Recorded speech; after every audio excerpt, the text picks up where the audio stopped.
bad. It's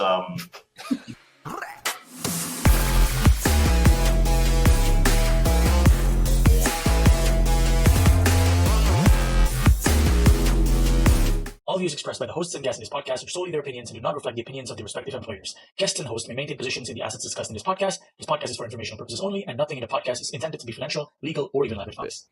And yeah, 563. Let me know what's up. Am I off?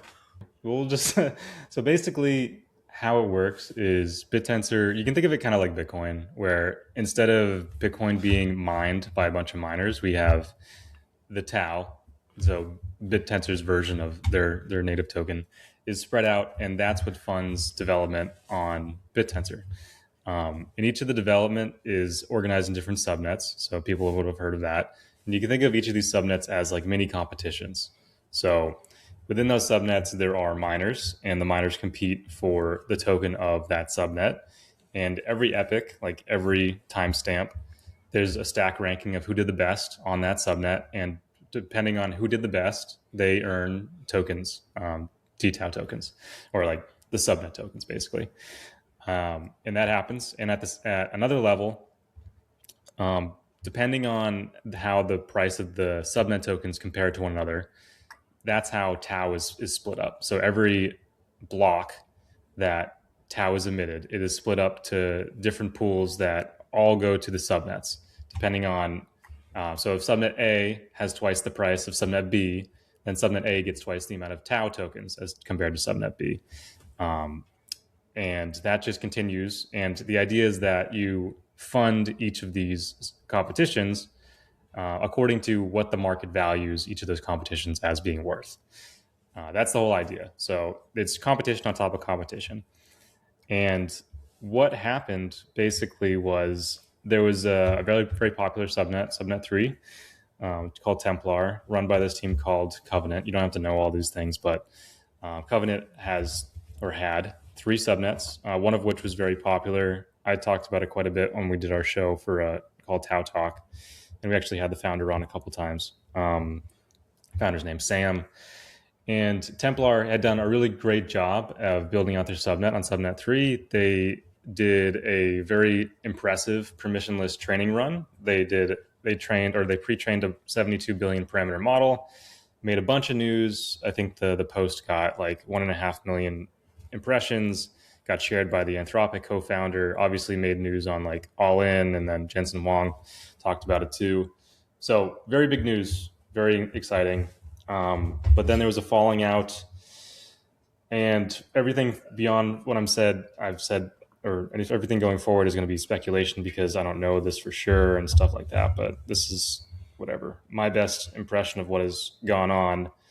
My understanding is that they thought they deserved more credit, that they thought they deserved more income and that sort of thing. So yeah, I guess rug is probably a good way to put it. They pulled out all of their they pulled out all of their stakes. They sold their subnet tokens for TAO. And you can see it on chain. So it was around like $10 million worth. It's unfortunate, honestly, because they were doing some really great work. I think it's not just the team that's let down by this. I think the miners on there were really impressive. Like how we talked about the fact that these are competitions upon competitions. The people that are competing in this competition are very talented in like sourcing compute, minimizing their latency, really doing some groundbreaking stuff, because this was the first time anyone had built a pre-trained model of this size over the internet in a permissionless way. Like there have been there have been other training runs from other teams like Prime Intellect. I think Noose also did a pre-training run too, but those are all like whitelisted runs. Anyone could join this Templar run and contribute compute. And the whole idea was that if you can contribute compute and do it in a way that's better than any of the other miners that are on there, you can come do that and kick them out. And then you can earn some of the TAO token over time, like the subnet token over time. It's just competition on competition. That's how a BitTensor works. Jumping in a little bit here. Yeah. So let's say, let's just use the word rug for entertainment purpose. Sure. When they rug, do they just turn off the whole project, or is it more like they can just switch their LLM or their whatever CPU or compute they're using from TAO to something else very easily.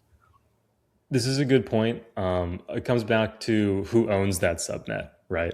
So when you go and register a subnet, you pay a certain amount of registration fees and TAO, depending on, there's, believe it or not, another competition to decide who gets to, or how much you pay.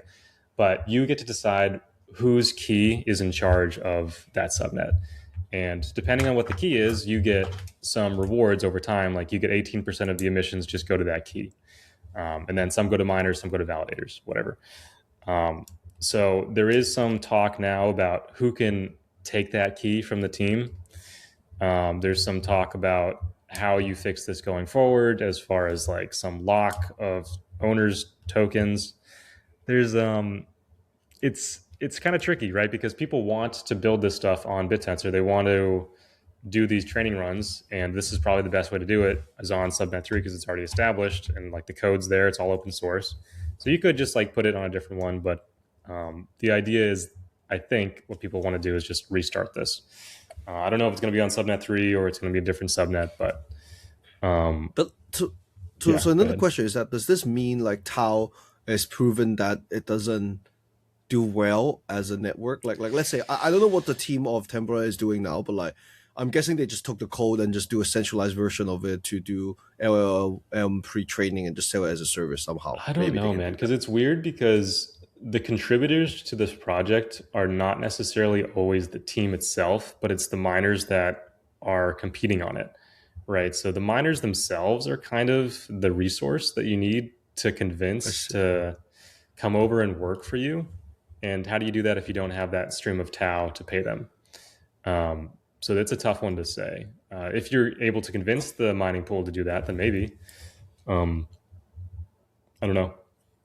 It's tough to say. So, but like in the same case for other TAO network subnet is like, let's say, fuck you, I hate TAO now. But technically I can just take the code or the product and then just use certain API keys to continue to run the AI product, right? Yeah. Well, hopefully the idea is that you can't do that because you don't have the funding from the TAO coming from like the protocol itself, and B, you don't have the actual contributors to your project because you don't know who they are. Generally, you might know some of the miners or some of them. They don't necessarily have to know because it's all permissionless. But yeah, that's the argument that some teams, once they get up and running and find product market fit, they can leave. But hopefully, the bull case for BitTensor anyway is that they're not able to do that because in this ongoing competition, there always can be some outside competitor that's better at providing whatever commodity that you're building in your subnet compared to what you already know. That's why you're open sourcing this competition in the first place. Okay. Are you still as bullish as you were with TAO before? I don't currently hold any TAO. When did you exit? I remember it was a big part of your portfolio at the point. It was a while back. I don't exactly remember when.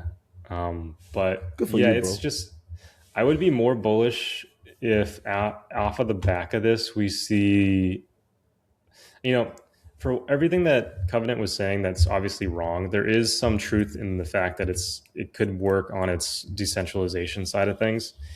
I think it's still quite personality run at this point. And I mean, don't get me wrong, it kind of has to be in order to bootstrap and get in front of these hyperscalers, but it still is quite immature in that stage.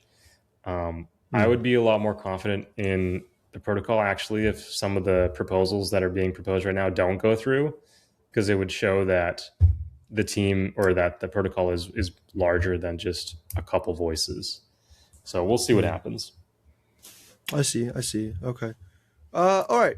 So, okay. What are you holding right now, actually? Pretty boring, honestly. Bitcoin, hype. I've got some Meta. And I've got like a long short open on pair that we talked about. But that's honestly it. I don't have any like really degen. How's Meta DAO doing, by the way?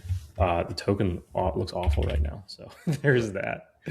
I think Why are you so into it still? Like I think it's very interesting. I like the mechanics. I like the mechanics. I like everything. It's just that there's no it's still a launch pad, you know what I mean? Like how the fuck can you do well? I in a think it's launch more pad? the launch pad, though. I think it's a narrative that people ought to get behind, because tokens right now are just awful. Like any token that gets released these days is just net bad from an EV perspective, and they're working on making that better. So I think buying this, from my perspective, is saying that I think people will push for better token designs, and that's why MetaDAO is kind of leading the charge there.